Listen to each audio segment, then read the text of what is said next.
തൃശ്ശൂരിലേക്കാണ്. തൃശ്ശൂർ ഇഞ്ചോടിഞ്ച് പോരാട്ടം നടക്കുന്ന മണ്ഡലമാണ്. പ്രചാരണം തുടക്കം മുതൽ തന്നെ നമ്മളത് കണ്ടതാണ്. അവസാന ലാപ്പിലും വിഷയങ്ങൾ മാറിമറിയുന്നു.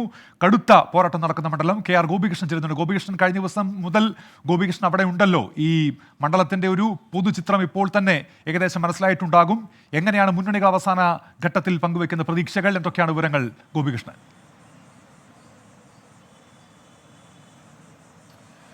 ഡോക്ടർ ഉന്മേഷ്, വീറും വാശിയും നിറഞ്ഞു നിന്ന 1.5 മാസക്കാലത്തെ തെരഞ്ഞെടുപ്പ് പ്രചാരണത്തിന്, പരസ്യ പ്രചാരണത്തിന് തിരശ്ശീല വീഴുമ്പോൾ മൂന്ന് മുന്നണികളും കലാശപ്പോര് പൊടിപൂരമാക്കാൻ വേണ്ടിയുള്ള തയ്യാറെടുപ്പുകളിലേക്ക് കടക്കുകയാണ്.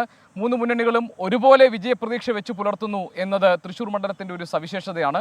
മാത്രമല്ല, ഇവിടെ നമ്മൾ സാധാരണക്കാരായ ആളുകളോട് സംസാരിക്കുമ്പോഴും ഓട്ടോറിക്ഷ തൊഴിലാളികൾ, മറ്റു ജീവനക്കാർ, അതുപോലെ തന്നെ നമ്മൾ വഴിയിൽ കാണുന്ന ആളുകൾ, ഇവരോടൊക്കെ തൃശ്ശൂരിൻ്റെ ഒരു ട്രെൻഡ് എന്താണ് എന്ന് നമ്മൾ അവരോട് ചോദിക്കുമ്പോൾ അവർ പറയുന്നത് ഒന്നും പറയാറായിട്ടില്ല. കാരണം അത്രത്തോളം ശക്തമായ പോരാട്ടമാണ്. ഓരോ സ്ഥാനാർത്ഥിയെക്കുറിച്ചും അവർക്ക് പറയാൻ നല്ല ഗുണങ്ങളുണ്ട്. ചിലർ കൃത്യമായ രാഷ്ട്രീയം പറയുന്നുണ്ട്. ചിലർ പറയുന്നത് തൃശ്ശൂരിനെ അറിയുന്ന ആളുകൾ സ്വാഭാവികമായും തൃശ്ശൂരിനോട് ഏറ്റവും ചേർന്ന് നിൽക്കുന്ന ആളുകൾക്ക് സാധ്യതയുണ്ട് എന്നൊക്കെയാണ്. ഏതായാലും ഒരു ചിത്രം വ്യക്തമാകാത്ത തരത്തിൽ അപ്രവചനീയത തൃശ്ശൂർ മണ്ഡലത്തിൽ ഇപ്പോഴുമുണ്ട്.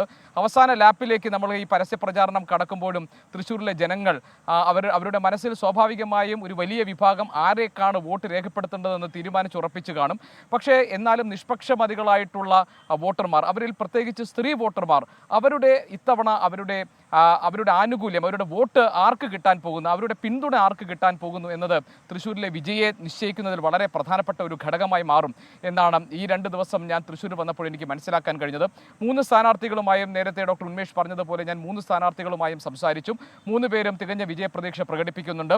ഇടതുമുന്നണി സ്ഥാനാർത്ഥി അഡ്വക്കേറ്റ് VS സുനിൽകുമാർ സംസാരിച്ചപ്പോൾ പറഞ്ഞത്, ദേശീയ രാഷ്ട്രീയം ചർച്ചയാക്കപ്പെടുന്ന ഈ തെരഞ്ഞെടുപ്പിൽ ഒരു മതനിരപേക്ഷ രാഷ്ട്രീയ കക്ഷി എന്ന അർത്ഥത്തിൽ ഇടതുമുന്നണിക്ക് വലിയ സാധ്യതകളുണ്ട്.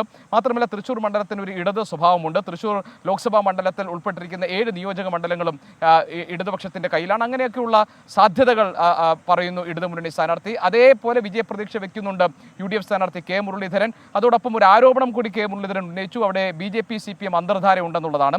NDA സ്ഥാനാർത്ഥി സുരേഷ് ഗോപി ആകട്ടെ നിറയെ വാഗ്ദാനങ്ങൾ നൽകുകയല്ല, താൻ ഈ നാടിന് നന്മ ചെയ്യുന്ന പ്രവർത്തനങ്ങളിൽ ഏർപ്പെടും, മാത്രമല്ല ഒരു കേന്ദ്രമന്ത്രി സ്ഥാനം കിട്ടുമെന്നുള്ള മോദി ഗ്യാരണ്ടി കൂടി NDA മുന്നോട്ട് വയ്ക്കുന്നുണ്ട്. ഇങ്ങനെ ഈ ദേശീയ വിഷയങ്ങളും സംസ്ഥാന വിഷയങ്ങളും ഒക്കെ ചർച്ചയാക്കപ്പെട്ട തൃശ്ശൂരിൽ അപ്രവചനീയമായി തന്നെയാണ് ഈ അവസാന ലാപ്പിലും അപ്രവചനീയത അത് തൃശ്ശൂരിൽ നിലനിൽക്കുന്നു എന്നാണ് KR ഗോപികൃഷ്ണൻ റിപ്പോർട്ട് ചെയ്തത്.